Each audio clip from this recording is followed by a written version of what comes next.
Hello friends, ఇంకో విషయం ఏంటంటే ఫ్రెండ్స్, ఇవాళ ఇప్పుడే తెలిసిన విషయం. ఎస్ఎస్ పాయింట్ వాళ్ళు అంటే చెప్పాను కదా మొన్న, ఎస్ఎస్ పాయింట్ అని వీళ్ళు కూడా గ్రామీణ home foods owner Vijay Kumar గారికి చాలా అమౌంట్ పే చేశారు వాళ్ళండి. 10, 20, 30 lakhs అని చెప్పాను కదండి. పాపం వాళ్ళు ఇంకా భరించలేక ఆయన టార్చర్, డబ్బులు ఇవ్వట్లేదని పాపం నిన్నటి నుంచి ఒక 4 days నుంచి ఆఫీస్ దగ్గర తిరుగుతూ ఉంటే, నిన్నటి నుంచి అక్కడ ఆయన ఎప్పుడు వస్తాడా అని కనిపెడితే ఇవాళ మార్నింగ్ కలిశారంట. వాళ్ళెవరు లేరు, ఆఫీస్ ఓపెన్ చేసి ఉంటే లోపలికి వెళ్ళి కూర్చుంటే, వస్తారేమో మీరు వస్తేనే మేము బయటికి వెళ్తామన్నట్టు వాళ్ళు అక్కడ కూర్చుంటే, ఇప్పుడే వీడియో ఒకటి అప్లోడ్ చేస్తున్నాను ఫ్రెండ్స్, అటు వాళ్ళు వెళ్ళినట్టు.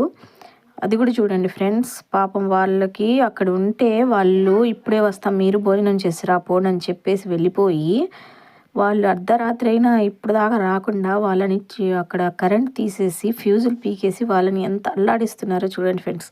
ఇలాంటి ఫ్రాంచైజీలు ఫ్యూచర్లో ఎవరు తీసుకొని మోసపోకూడదని ఈ వీడియోస్ అప్లోడ్ చేస్తున్నాం ఫ్రెండ్స్. వీళ్ళది బిస్కెట్ హౌస్ వీళ్ళదే, గ్రామీణ హోమ్ ఫుడ్స్ అండ్ ఇంటింటి రుచులు, తెలుగింటి రుచులు అన్నీ ఉన్నాయి ఫ్రెండ్స్. విజయవాడలో కూడా కొత్తగా ఫ్రాంచైజీలు వచ్చి అవి కూడా ఎవరు నమ్మొద్దు ఫ్రెండ్స్. అస్సలు ఈ 3.5 lakh ఫ్రాంచైజీ అస్సలు ఎవ్వరు నమ్మొద్దండి. అంత దారుణంగా మోసం చేస్తున్నారు.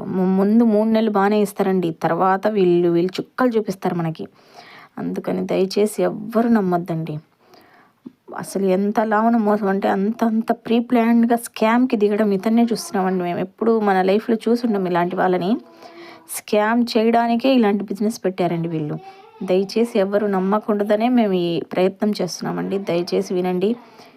ఇలా అంతలావున వాళ్ళని ఎస్ఎస్ పాయింట్ వాళ్ళు పాపం ఏం భరించలేక ఆడవాళ్ళు కూడా వెళ్ళారండి. 4 రోజుల నుంచి అక్కడ ఉంటే కనీసం ఆడవాళ్ళు ఉన్నారనే బాధ్యత, మినిమం సెన్స్ లేకుండా బిహేవ్ చేస్తున్నారండి వాళ్ళు. Thank you friends.